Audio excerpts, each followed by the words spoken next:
Hi, guys, and welcome back to the Female Fitness Podcast. I'm your host, Danny, and today I have the pleasure of being joined by Amy Wilson. Amy is an online coach and nutritionist who actually used to compete in bodybuilding herself as well. So, Amy, for those who don't know, how and when did you initially get into the industry, both personally and professionally? So personally, I got into competing pretty early on in my fitness career. So I sort of joined a gym, and within I think 18 months, actually decided to do my first bodybuilding competition. So it's like a very local competition, local town. Like your friends like, oh, you should do it, you should compete. So got into it through that.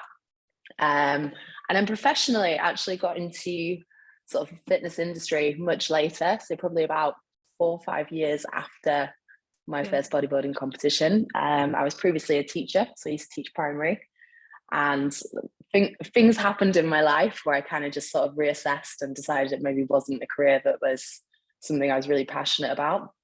And decided that then to go into kind of like fitness and started coaching from there. Nice. What federation was it that you started competing with, for the listeners who don't know, and what other federations have you competed with?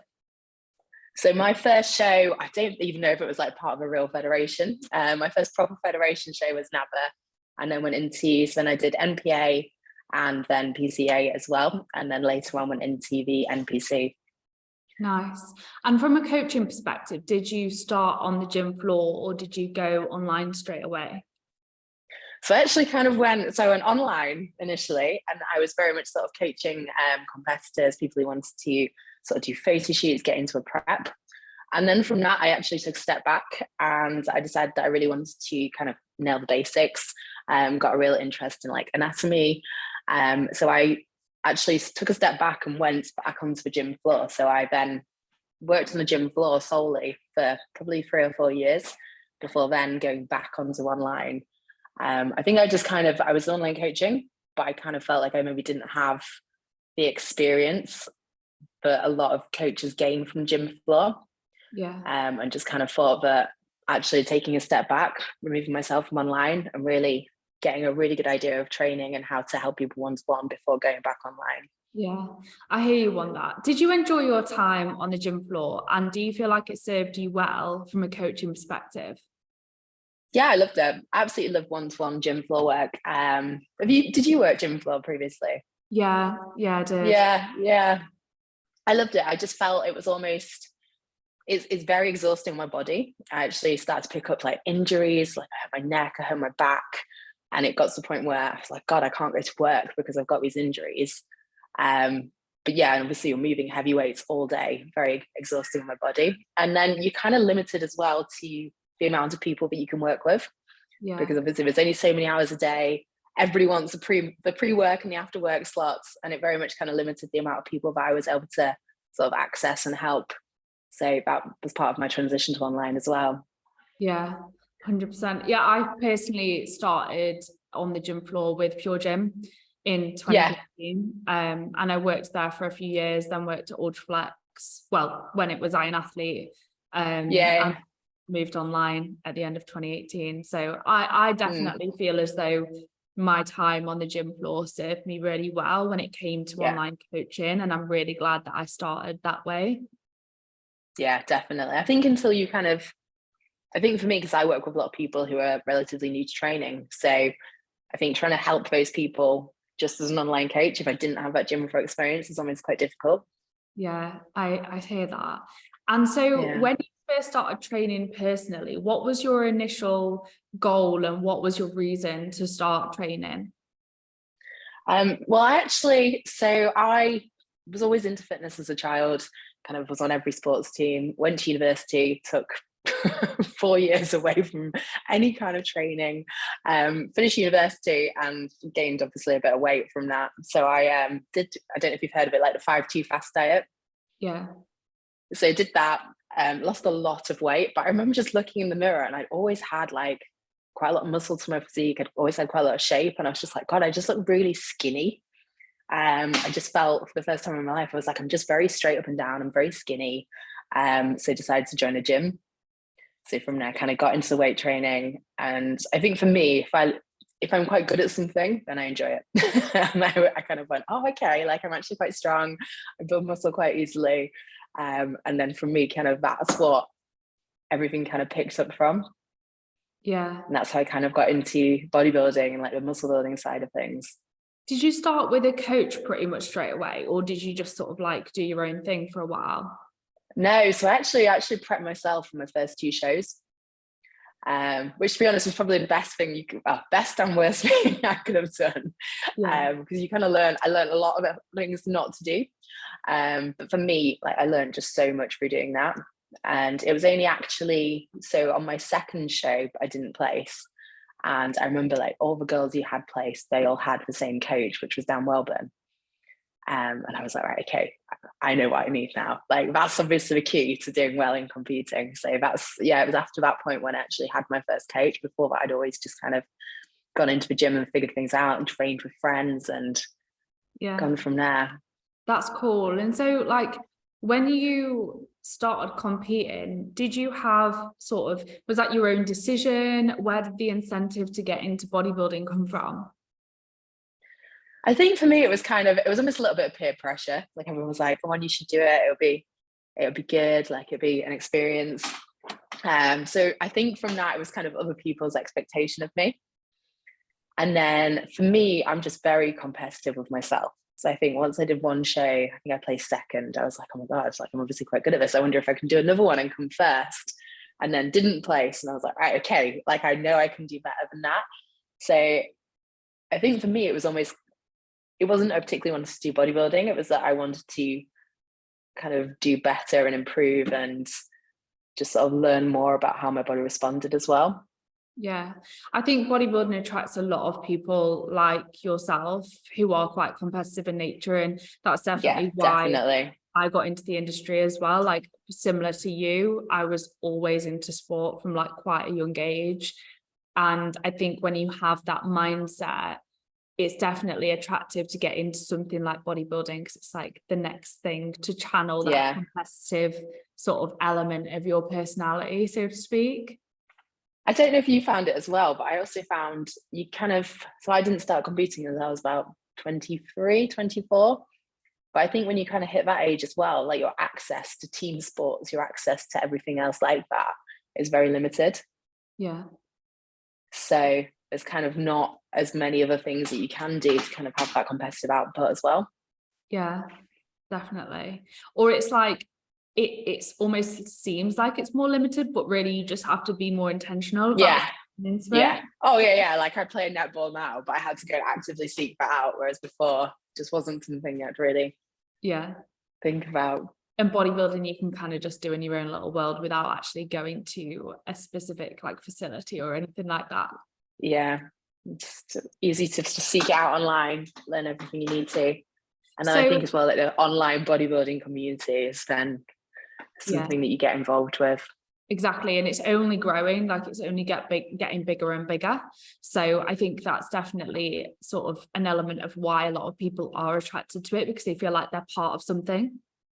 Definitely. So for the listeners who don't know, you mentioned that you started competing with NABA. Well, that was the first sort of like well-known federation that you competed with. Yeah. What did the rest of your competitive career look like, and sort of what were your achievements within bodybuilding? So I competed with NABA and PCA. So I initially competed at Tone Figure and I did the NPA as well. So I came, God, where did I do? I got the PCA Britain. I got the NPA. I came second in the British for that. And then I went on to win the NABA Universe as well in Tone Figure. So I did a lot of shows. I think I did 9 shows within 18 months. Just kind of went full pelt with it. And after that, I actually took a break from competing for a few years. And then I decided I wanted to move into the figure category. So I did like the NPC, the IFBB qualifiers, and I came second twice, just missing out on my pro card. But it was at that point then I decided that I kind of acknowledged that I was maybe chasing something that for me, I was like, my goal was always, I wanted to win the universe. And then I won the universe and I was like, right, I want a pro card.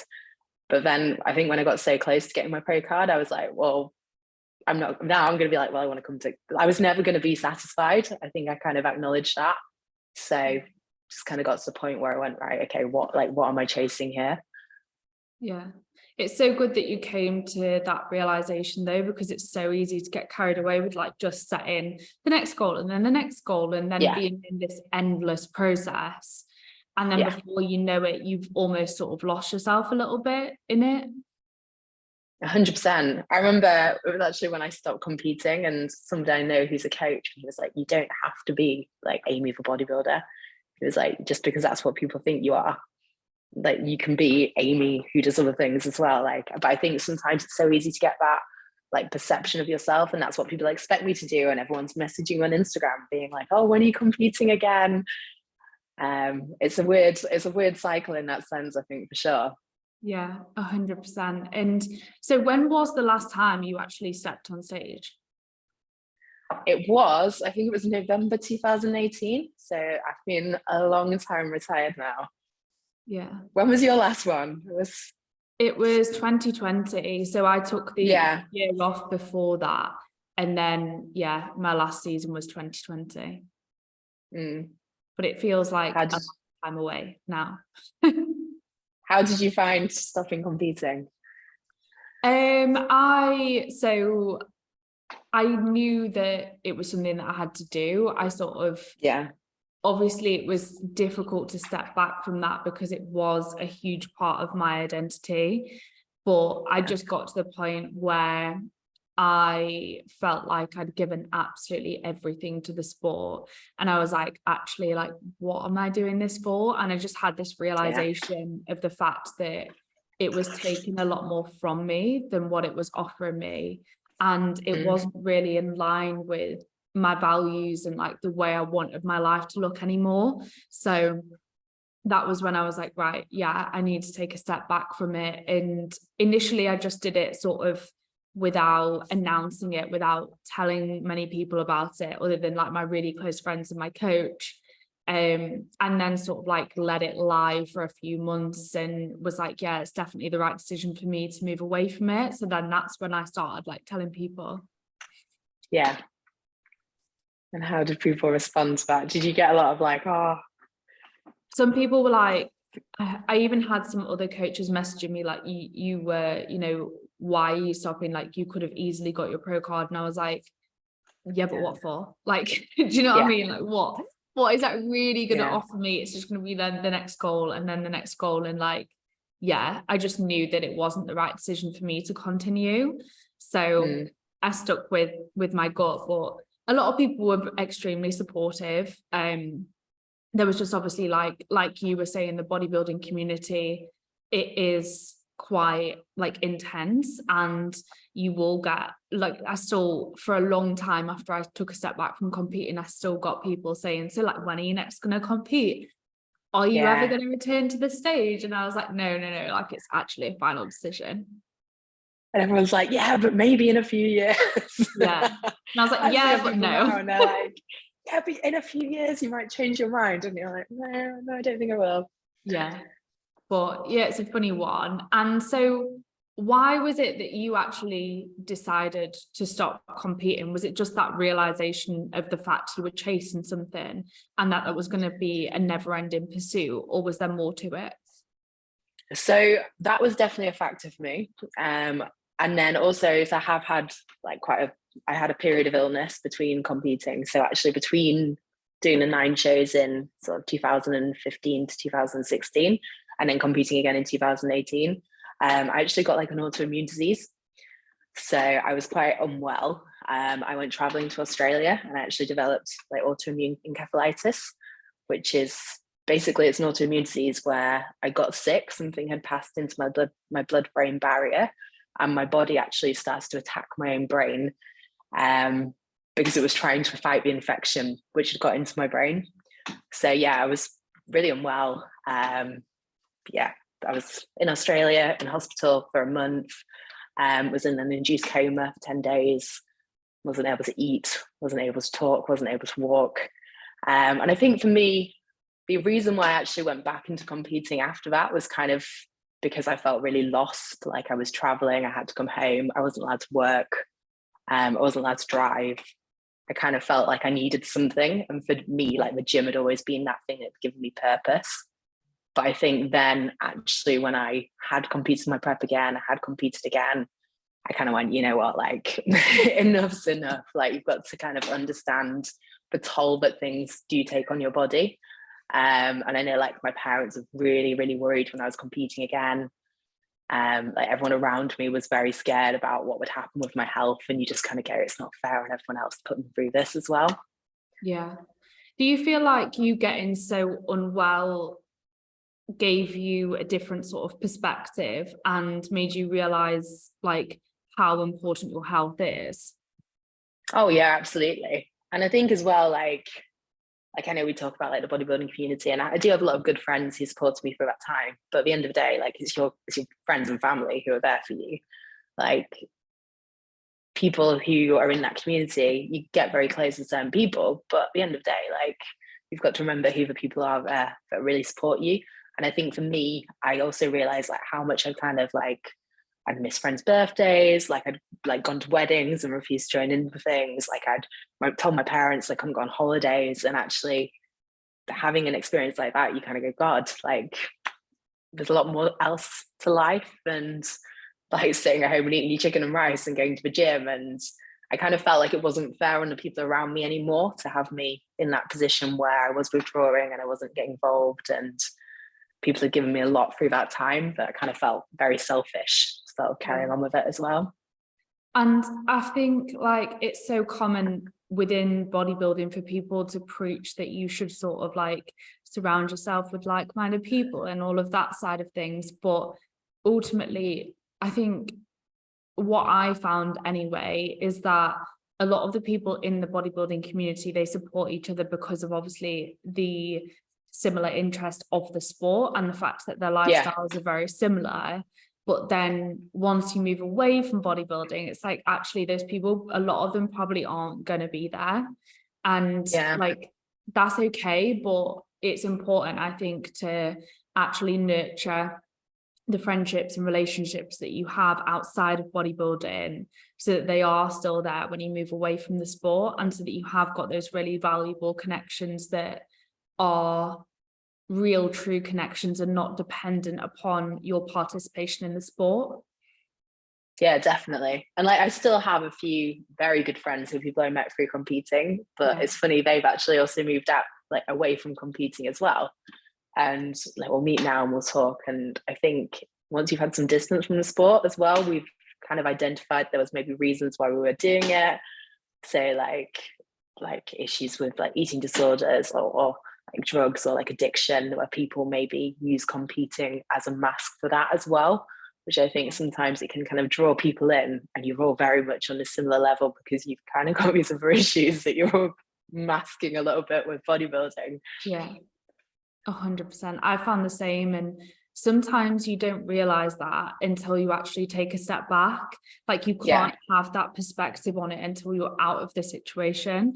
So it's really difficult sometimes to get through to people who are still in the sport, because they won't always realize some of the reasons why they're participating in it until they take a step back and they're like, oh, right, okay. Yeah. And it is addictive. I think that's kind of part and parcel of it. It does take over your life, and is that addiction of sort of get up every day, you've got a purpose, you've got like boxes to tick, you see that improvement, but sometimes you can step back and go, okay, I don't need to be feeling like that every day. Like I can just have a day where I just chill out. I don't need to be ticking off these million things that I've done. 100%. And it definitely serves a purpose. And to some extent, I don't think that it's always a bad thing to use it to help you to get through difficult periods of life. However, it's that awareness, and it's being able to actually take a step back and recognize why you're doing it and make sure that it doesn't become something that is permanent or something that causes more damage than it's worth. Yeah, for sure. And I like I always say to people, I don't regret competing at all. Like despite like health issues and things I've had from it, like I do think at the time it very much served me a purpose. It helped build my confidence. Like I really enjoyed it, and it's not something I ever regret having done. But I also feel like there needs to be a time frame on it, because it's not healthy to stay in that position long Yeah. term. I agree. Like, I don't look back and regret competing, and I certainly, like, at least for the first few years, I did really enjoy it, and I had a much healthier relationship with it. But then it was past a certain point where it become more detrimental than it was beneficial. And I think that it's difficult for people, because when you're in that position and you're so heavily invested in it, it's so difficult to take a step back, and you do worry about what other people think. And I think it's important for people to know that, like, you will be fine when you take a step back from competing. There are people that are still going to be there for you. There is support out there, and you're not alone, and it doesn't make you any more or less of a person whether you compete or not. Yeah, definitely. I think it's like, yeah, stepping away, it's hard. And I know it took me a while to kind of fully get myself. I was like, oh, just do a photo shoot. Like, you kind of then feel like you have to build in these other goals. And so I've got to the point where I'm like, no, you don't need to do a photo shoot. Like, you don't need to do a competition. You can just like be.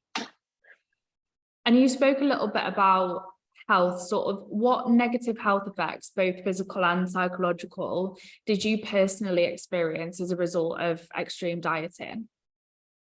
So for me, I wouldn't say I had like any psychological health effects from it. I have always had quite a healthy relationship with food.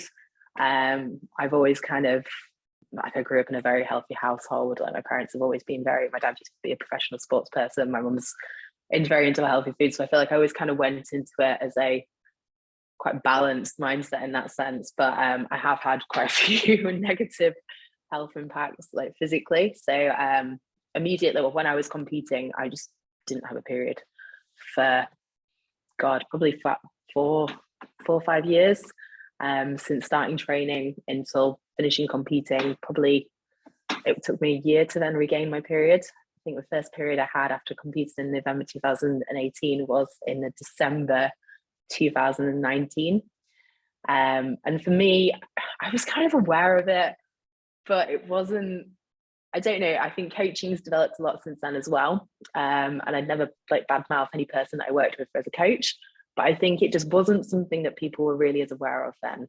And it wasn't maybe something that was like, oh, we need to regain your period after your diet. So for me, it just wasn't ever something that I was too concerned about. I thought it was quite good. I didn't get periods. And actually it was only when I took a step back from competing, I was like talking to friends, and I started a new job and moved down to London, and they were like, no, like, you do realize that's not okay. So that was definitely something that I battled with for a few years, and actually regaining my period afterwards was a big, like, lengthy process for me. And then also, so this year actually I've just been diagnosed with Hashimoto's, which again I think is probably linked to sort of years of severe dieting. So I now take thyroid medication every day. Again, it's like an autoimmune disease. My body actually attacks my own thyroid glands, so my own body isn't producing sufficient thyroid hormone. So yeah, there's a few things, like nothing has ever been directly linked to competing, but everything is also sort of the strings are there. I can definitely relate, especially from the menstrual cycle function perspective. Literally, as soon as I went into a prep, I lost my period, like every single time without fail.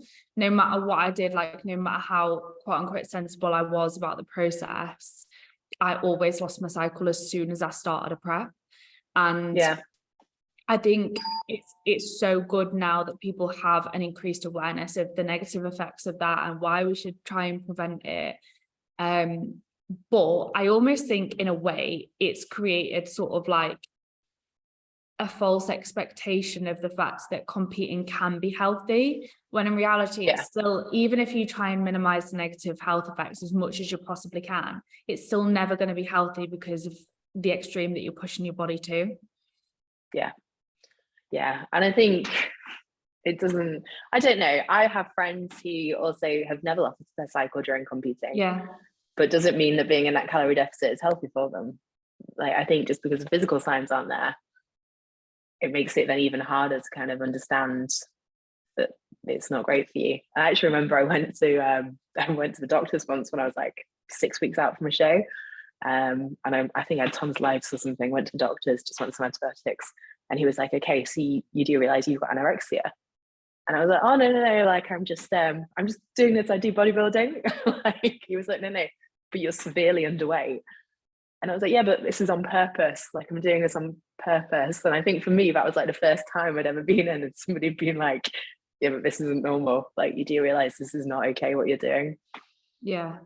And it's a bit of a reality check for people, because actually the process of bodybuilding, especially for women, it does pretty much replicate anorexia.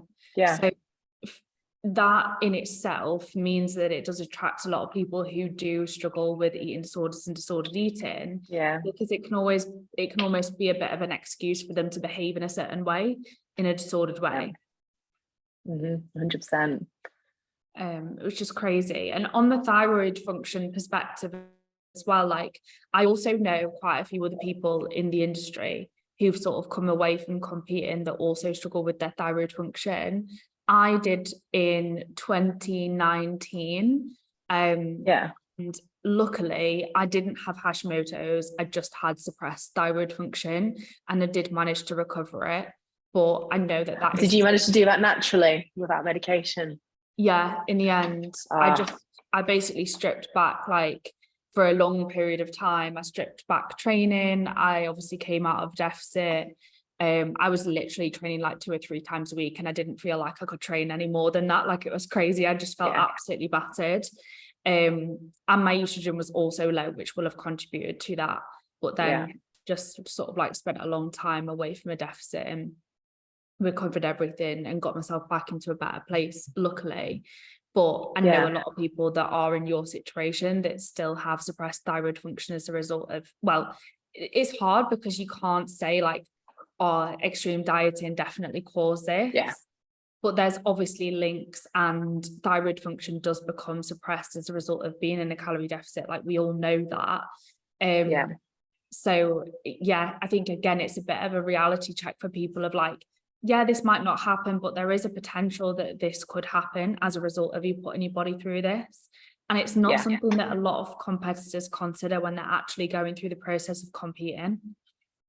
No, not all. And I think as well, for me, I always found it like I rebounded quite badly from competing, even when I was like very calculated for my rebound. And I think obviously thyroid function maybe has a play with that. Was that maybe something that maybe kept me competing, because I didn't like the body that I had when I came out of a prep. So I think it's also another thing that if you kind of have a little bit more awareness of things like that before you go into it, it might make people think twice about it. Yeah, 100%. Because I think a lot of people do see the sort of like the glamorous side and the social media growth and things like that, and they're attracted to it for those reasons. But actually, if they considered what they're really putting their body through and the consequences that can occur as a result of that, they probably wouldn't get into it. Yeah, definitely. Or it'd be a lot more of a decision about whether or not it's worth it in the long term, for sure. Yeah, a much more conscious decision. And then it would be a much better environment, because the people that would go into competing would be people that take ownership of the potential consequences that occur and are fully aware of what they're getting themselves into, as opposed to sort of like going in blind. And that's one of the things that I really hope people can take from this podcast and many other podcasts, is that awareness and making sure that they actually know what they're getting themselves into. Which I think is a lot more talked about now as well, which I do think is really positive. I think there is a lot more awareness, but yeah, for sure, it's something that I think if I had all the knowledge before I started competing, is it something I'd have done? I don't know. Like, I'd have weighed it up a hell of a lot more than kind of the time when we started competing, or it wasn't as widely known. I think I'd have been the same. When I first started, I was much more health conscious than towards the end of my bodybuilding career, when that had sort of gone out the window and all that I cared about was like the package I was bringing to the stage ultimately. But like, when I just first started, if someone had told me like all of the potential risks that could come with it, I probably wouldn't have done it, I don't think. Yeah, same. And it was something I was just never really aware of.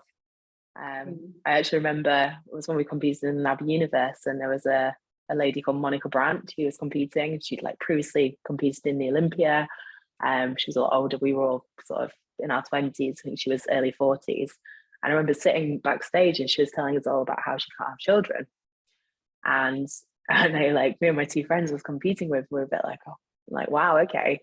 Like, I didn't know this could be a side effect of competing, but I guess it can. Like, if you have loss of periods for so many years, it can be something that actually can come out of that. And I think as well, that was another thing that gave me a huge reality check when it came to competing, and sort of the age that I decided to stop competing. I went, oh gosh, like if I ever want to have kids, I need to start getting my cycle back now.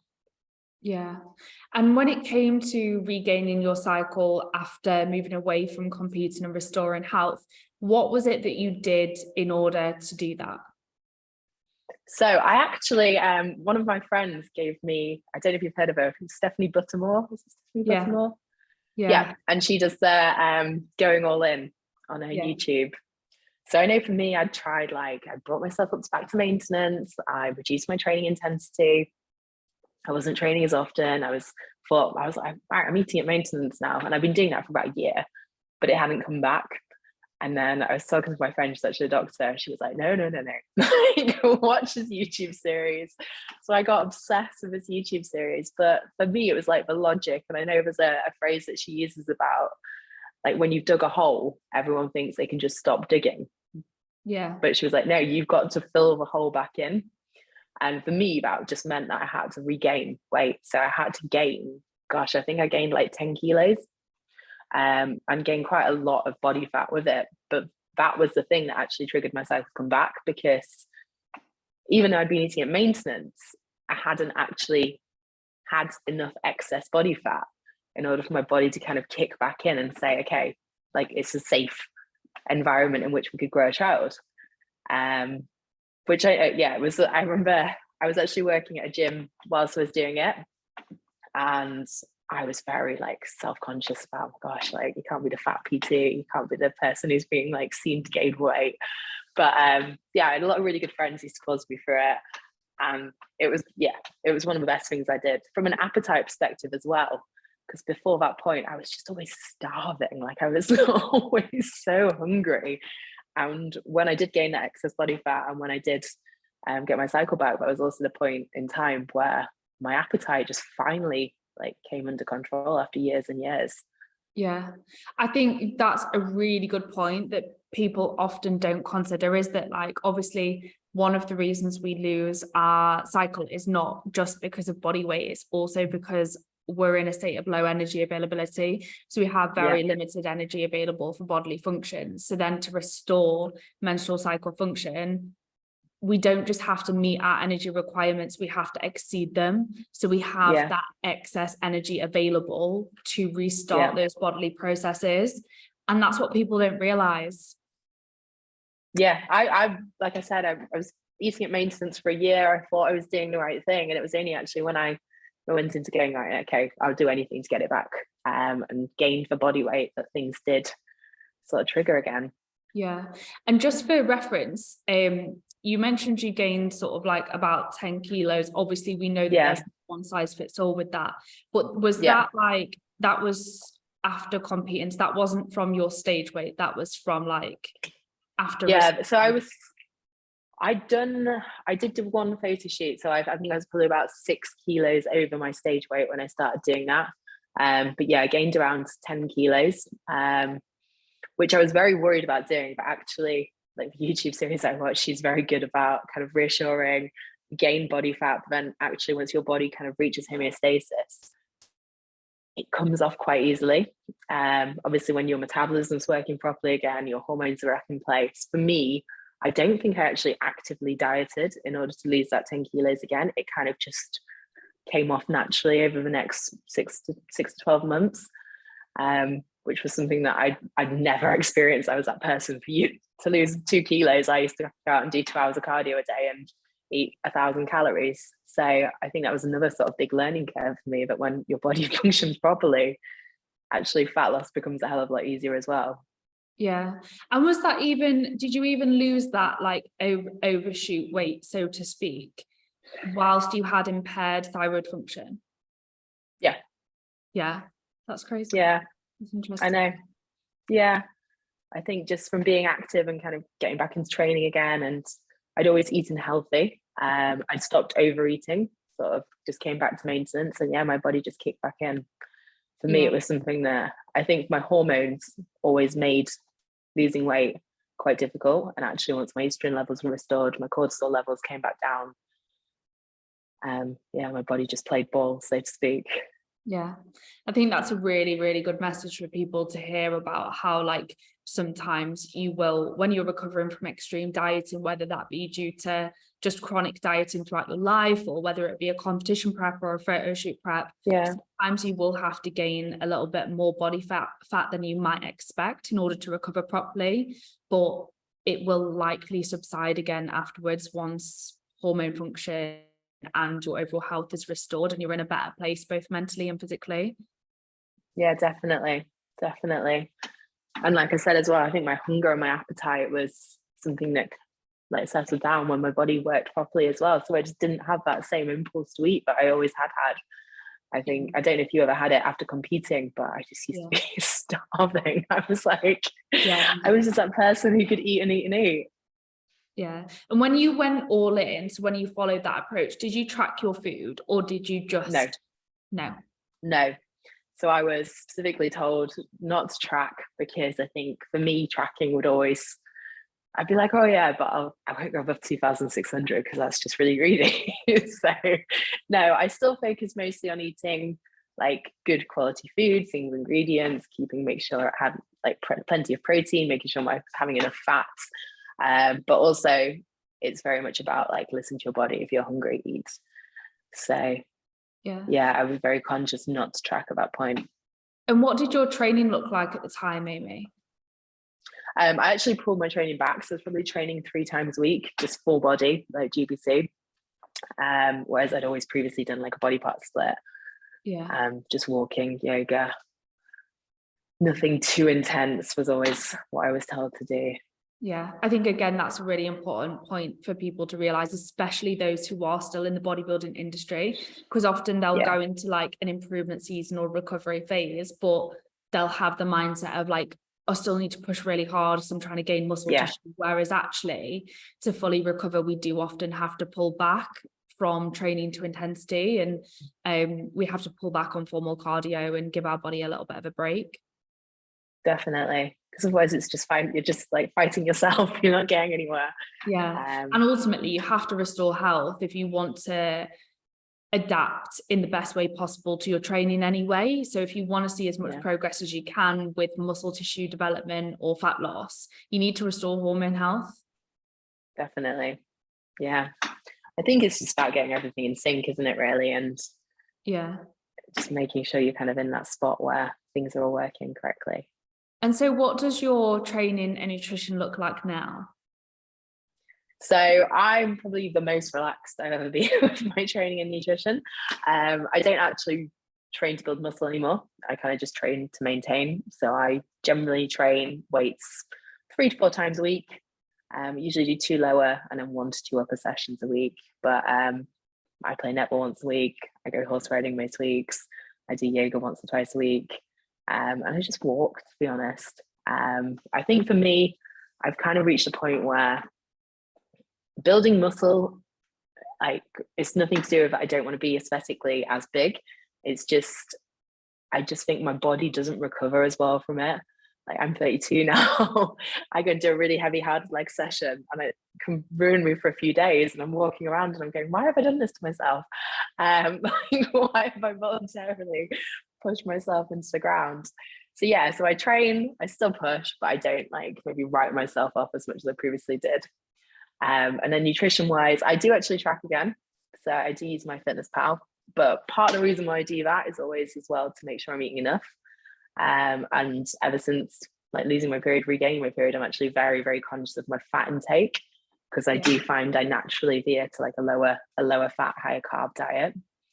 So yeah, I do track, but kind of a lot of it is to make sure that I'm eating correct ratios of food rather than to be like, oh gosh, no, you can't go over X amount of calories per day. Yeah. So you tracking to sort of like maintain where you're at? Yeah. So I look to around maintain at the moment. That's cool. And out of interest, because I know like for a lot of people in the bodybuilding industry, they've built businesses around competing and throughout their competitive journey. And sometimes that can make it really difficult for them to step back from competing because they're scared of what might happen to their business. What's happened to your business since moving away from competing? So I actually, I think mine was a little bit strange because I very much started off working with competitors.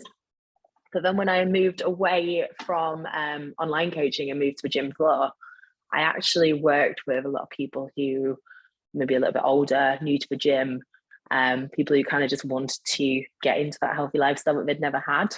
So I was working in London. We worked in areas where there's lots of lawyers, lots of bankers, people who'd maybe hit their 40s and gone, right, okay, my career is perfect, my family life is perfect, but I've never really been healthy. So my niche kind of naturally changed at that point. And like the people I was working with, I didn't care whether or not I was competing. I didn't care if I'd like been a bodybuilder. So I think for me, that was really, really healthy in that I didn't feel that pressure. But then I know when I actually resumed my online coaching, I was like, oh, maybe I should do a show again, because that worked really well last time for getting clients. But also it's not the type of clients I want. Like I actually had a new client start on with me about a month ago. It's a lady I've known for a very long time. And she was like, oh, I think I might want to do a show. And I just said to her, well, I'm just sort of laying it out there. That's not something I'm comfortable with coaching you through at the moment, because that's not really what I want to do. So I think for me, kind of, I was quite lucky in that my niche changed at the same point that my beliefs changed as well. Yeah. But I do appreciate it's big pressure for people. But I just think if you put out your message and beliefs and kind of the way that you portray yourself, you're always going to attract people who have similar mindset to you. Like I know if you, like the niche that you work with now is very different to the niche that you maybe attracted a few years ago. Yeah. 100%. But I think people are always drawn to what you're passionate about. Yeah, I agree. And how have you found like your work performance since moving away from competing? Have you found that has improved at all? Oh yeah. Yeah. Yeah, you're like a different person, aren't you? Yeah. I think just having the energy to put into all areas of your life as well. Like I know for me, relationships were terrible when I was competing. Like I had no effort to put into relationships. I couldn't bother to meet new people or hang out with my friends. And now for me, like that area of my life is so much better as well. I just feel you don't realize how much of your energy competing drains until you move away from it. And you have time for hobbies, you have time for friends, you have time for work that you maybe didn't before. Yeah, I think that's a really reassuring thing to point out for people who are worried about like the impacts that moving away from competing might have on their work or business, because ultimately, right, it gives you more time, energy and effort back, which you can 100%. Then invest into your clients, your business, your education. And that is probably going to have a positive impact on your business, not a negative impact. So thinking about it from that perspective, it could actually help rather than being a hindrance. Yeah, definitely. And I think also your life then a lot more clearly resembles a lot of your clients' lives. Yeah. Because most people that I know, most people that I work with are working full-time jobs. Like when I was competing, I used to spend all day in a gym. I used to be training for 2 hours a day. And these weren't people that maybe could empathize with me, because our lives are very different. Whereas when you move away from competing, you kind of got a better understanding of the people you're working with and their challenges. Yeah, I think there's a lot to be said for potential clients being able to empathize with you, and for you sort of practicing what you preach. And if you're preaching to your clients about how important their health is and all of these things, like, but you're pushing your body to the extreme and dieting to the point of losing your period, then it's like, actually, maybe you'd be better off moving away from competing if your target audience is not bodybuilders. 100%. Yeah, definitely. And so you mentioned how your sort of like training looks like at the moment and how your nutrition looks like and the fact that you're at maintenance. Do you plan to just continue with that, or do you have any sort of like goals into the future?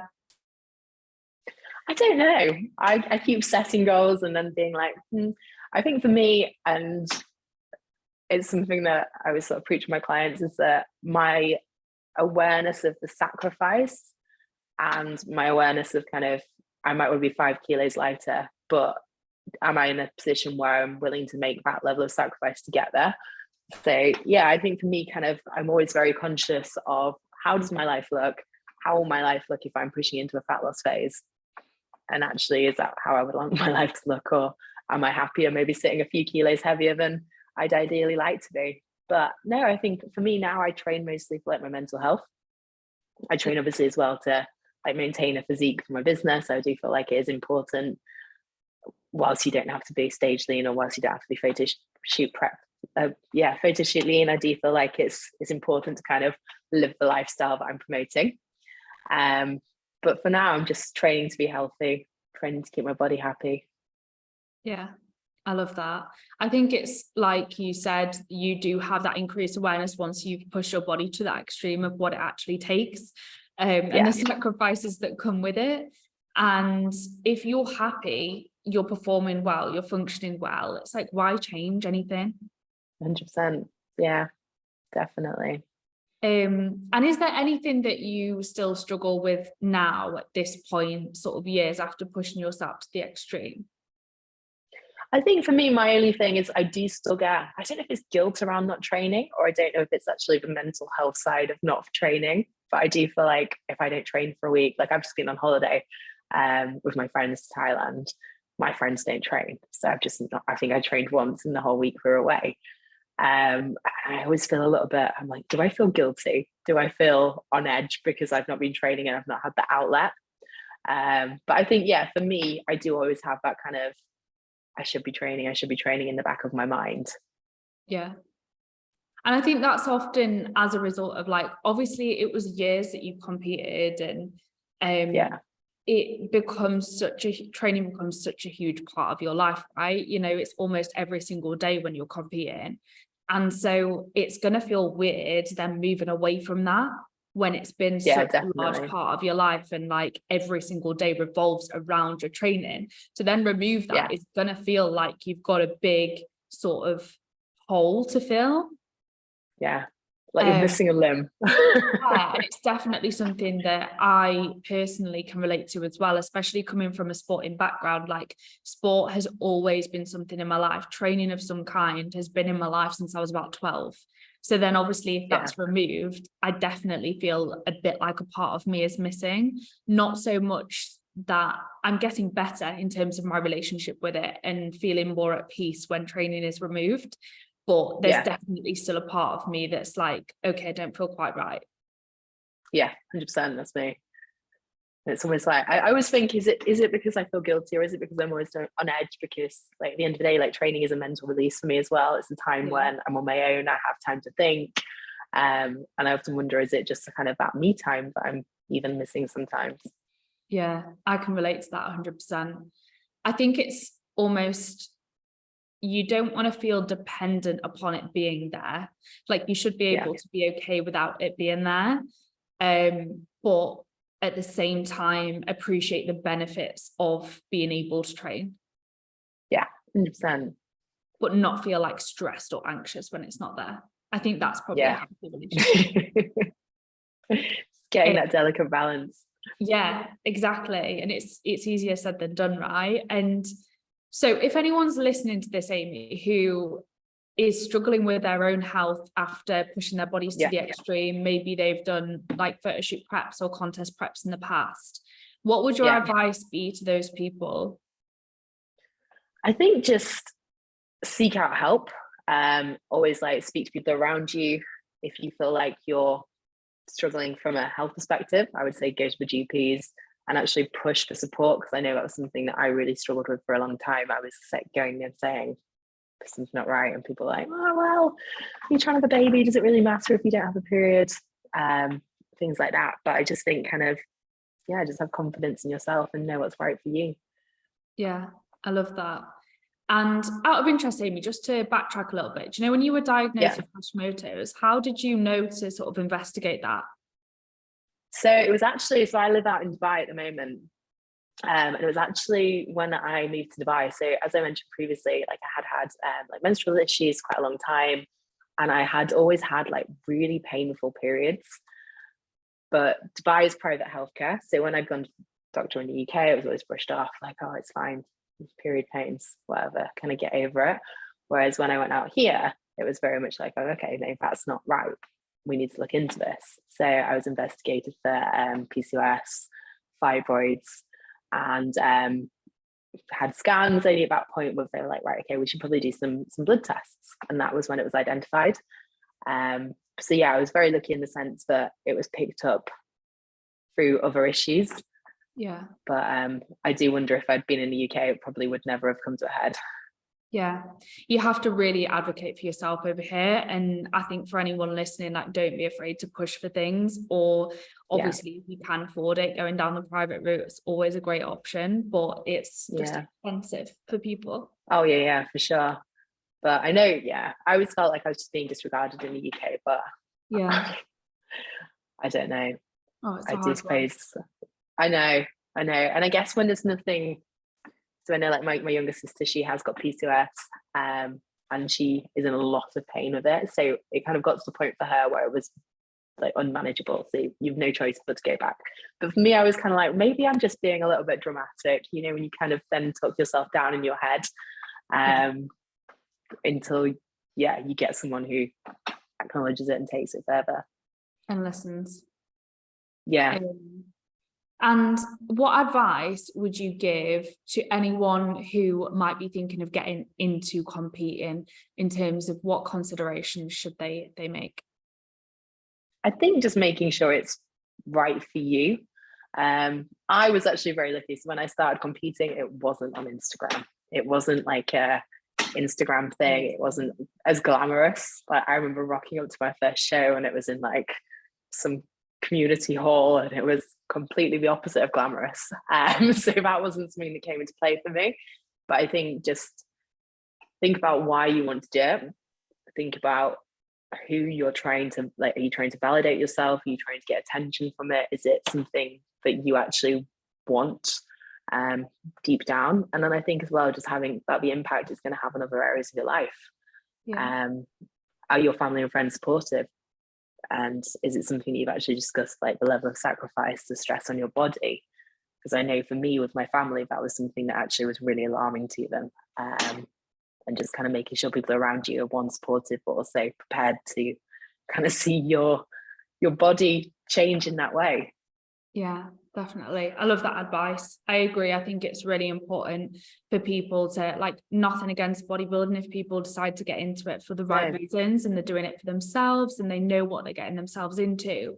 But a lot of people don't, especially these days when it is so popular. So it's like, okay, just make yourself aware of what you're actually getting yourself into, the negatives that can come with that, and make sure that you're making an educated decision and you've got the right guidance going into it. Definitely. And having a good coach as well, like somebody who's very educated rather than just very science about it all. Yeah, 100%. And so where can people find you on social media if they want to reach out? Oh, perfect. I'm on Instagram. So my Instagram is Amy Wills Coaching. Cool. For anyone listening who wants to find Amy, I will put her details in the description down below. Please don't hesitate to reach out to either of us if you have any questions or if you have some feedback on today's podcast. We really appreciate you listening. So thank you so much. And thank you so much, Amy, for joining me as well. It's been thank you, Danny. It's been great. It's been awesome. And I'll see you in the next one. Bye.